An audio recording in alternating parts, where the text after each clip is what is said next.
Welcome to the Royal Society for the Blind's third lifestyle webinar. My name is Lisa Palmer and I'm the Head of Financial Planning for Statewide Super. We're really proud to be partnering with RSB in delivering this lifestyle webinar series to you. Today we're fortunate to be joined by author, columnist and expert demographer Bernard Salt. Our topic is Seeing a Better Australia, and we'll spend time with Bernard understanding the analysis he's conducted on current and future needs of the vision impaired and blind people in Australia and across the world. We'll also spend time considering how prepared we are to meet the vision care needs of an ageing population. If there are questions you may have, we ask that you email anything you may want to know to webinars@rsb.org.au. Hi, my name is Bernard Salt. I am the Managing Director of the Demographics Group and, of course, formerly KPMG partner, who established a reputation in the field of demographics, I suppose. I have been asked by the Royal Society for the Blind to contribute to this webinar, and it follows on from some thought leadership work that I did on the demographics of ageing and the demographics of vision impairment.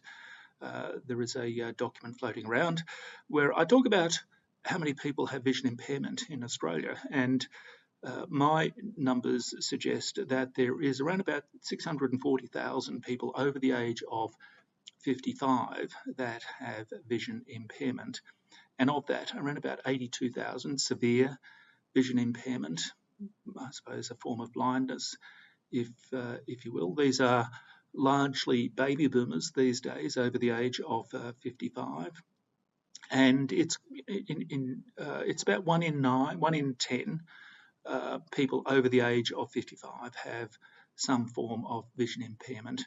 And I will say that that includes me.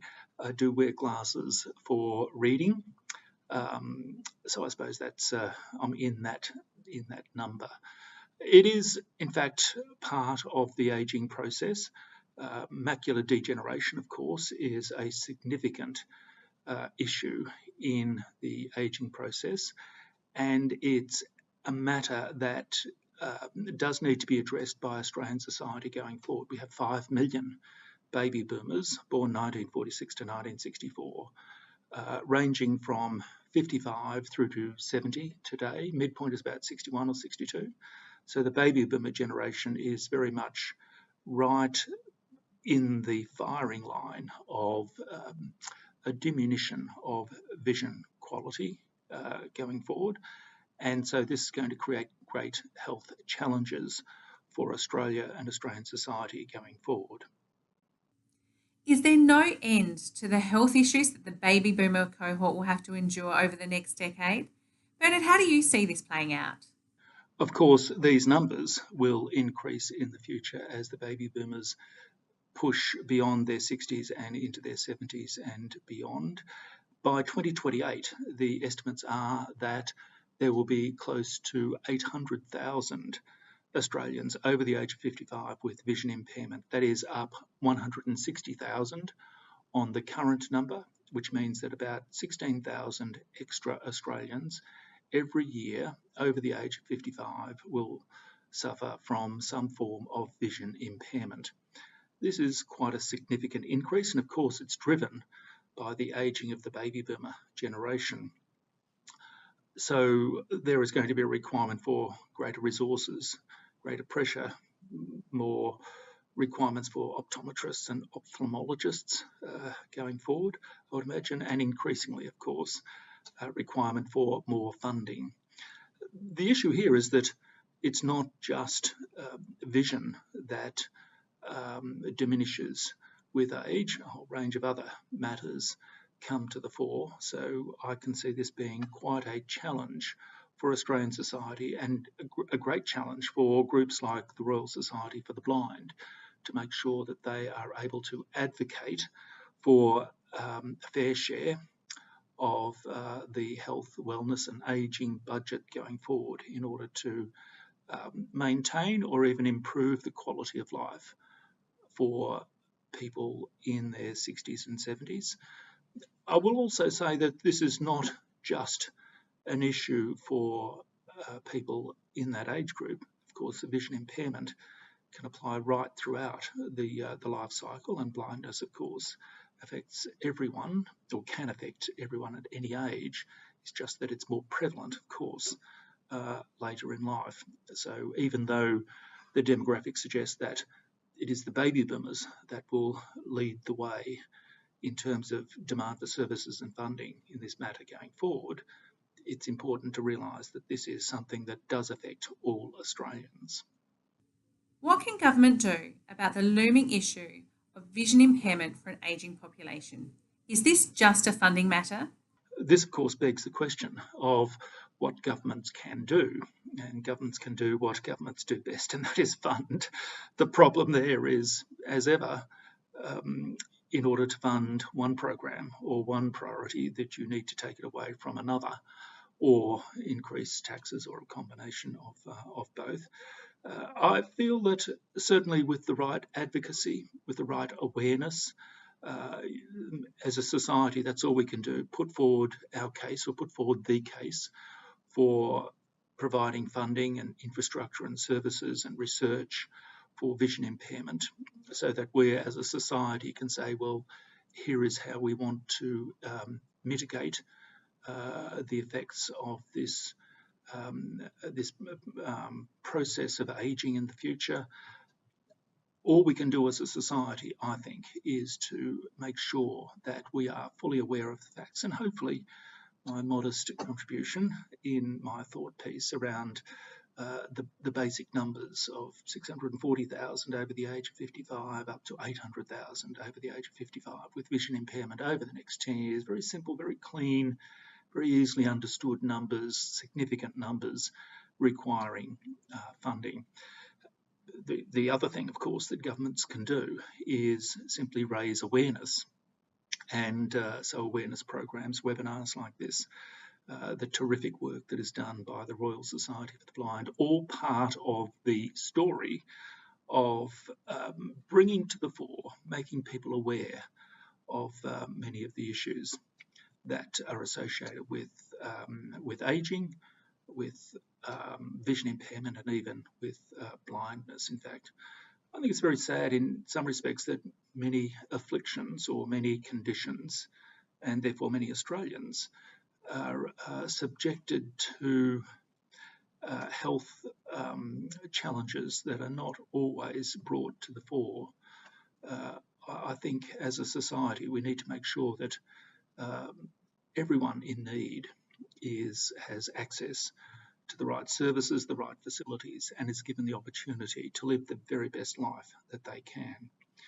This, of course, raises the issue also of the role of the Royal Society for the Blind. What a fantastic institution and organisation. I'm thrilled to have been involved with them on this project, looking at the demographics of ageing. What wonderful people, a great volunteer program, and doing real work, practical work, to improve the lives of Australians that are facing quite unique challenges that the vast majority, are not faced with. So a terrific organisation, and I think their role going forward to garner resources, marshal resources, pull in favours, do whatever you need to do in order to deliver the very best possible outcome. And the very best possible outcome is, in fact, to make sure there's enough funding, there's enough institutional research, there's enough firepower, if you like, in order to enable every Australian vision impaired to live the very best life they can.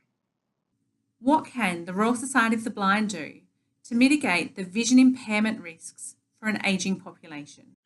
Of course, the issue of the ageing of the baby boomers is not just about the diminution of their vision capacity. It's also a range of other challenges that they will face. It's very easy to paint a quite negative picture of the next 10 years.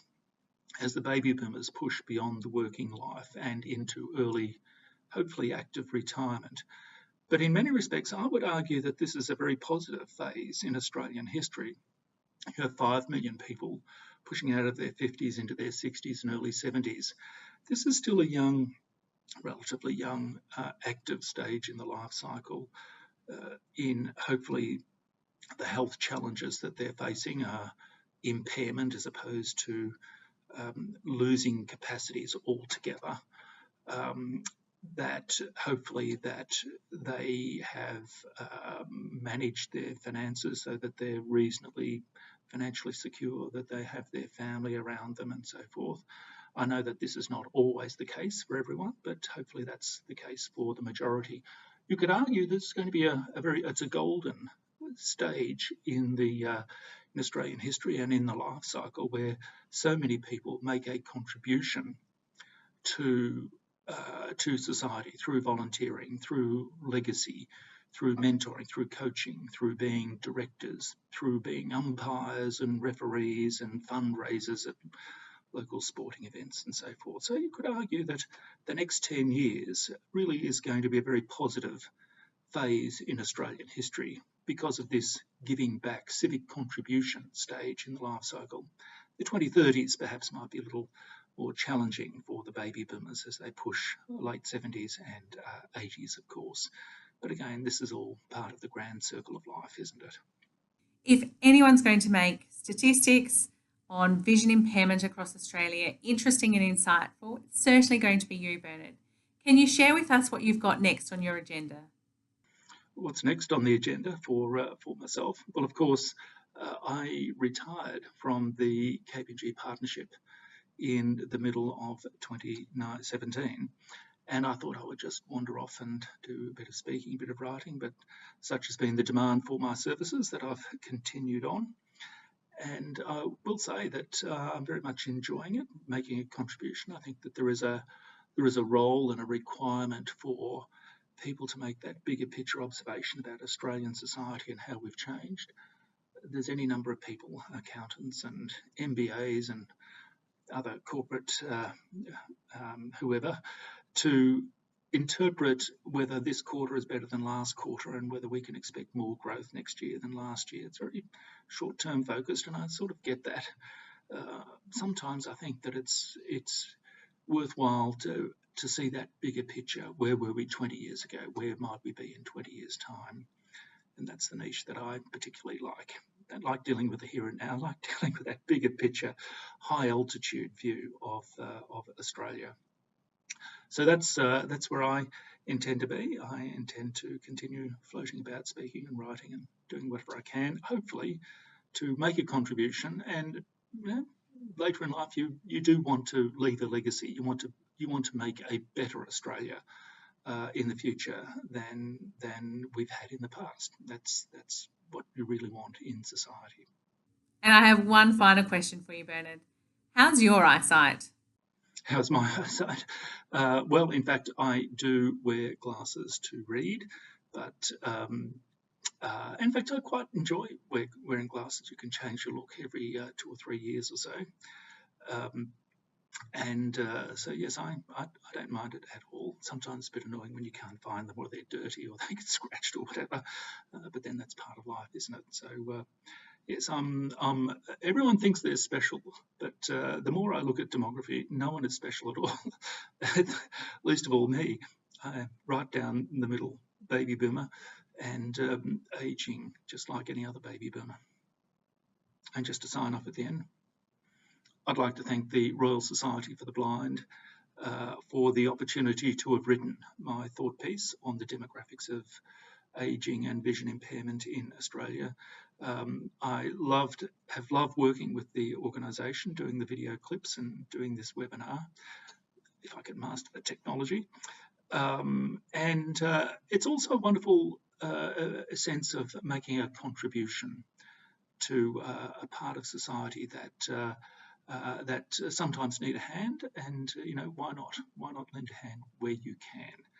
And if you can make a contribution to the Royal Society for the Blind, or indeed to any charitable organisation, then I would certainly urge you to do so. It's about giving back, I think, and it'd be great if we as a community, as a society, can increasingly do something for others. Why not? Thank you, Bernard. That was really informative and as usual, really insightful. I'm sure our viewers have gained a lot from that. For those who don't know much about RSP and the support services that they can provide, it really is extensive, and I recommend you check out the website for further details. But just to give you a tip of the iceberg, they can provide support around technology, occupational therapy, wellness staff, counselling. They can provide transport that's tailored to your own needs, exercise physiology, you name it, there's a lot of support there. And they really want to work with you on a day-to-day basis to try and help you with your aspirational goals. You know, the Royal Society of the Blind has just this wealth of support that's just there for you. So check it out. There are a number of webinars still left within this lifestyle series. We've got Cooking with Confidence with Callum from Sprout Cooking School. We'll also have another one where we're joined by RSP's International Ambassador, Derek Rebello. And then the final session will be run by us, Statewide Super, sort of around children and money. As part of this session, we'll spend time talking with you around how to better support financial literacy for children with visual impairment. And that session will be good for parents, teachers, and even children themselves. Check it all out on the RSP website, rsp.org.au, and be sure to register for one of those free sessions. Statewide Super is proud to be supporting these webinar series. As a South Australian-based industry super fund, we offer competitive fees and a history of outstanding performance and returns for our members. We have over 145,000 members, and if you're interested in becoming a member of a top-performing, well-rated super fund, head on down to our website, statewide.com.au. Thanks so much for tuning in, and we look forward to seeing you soon.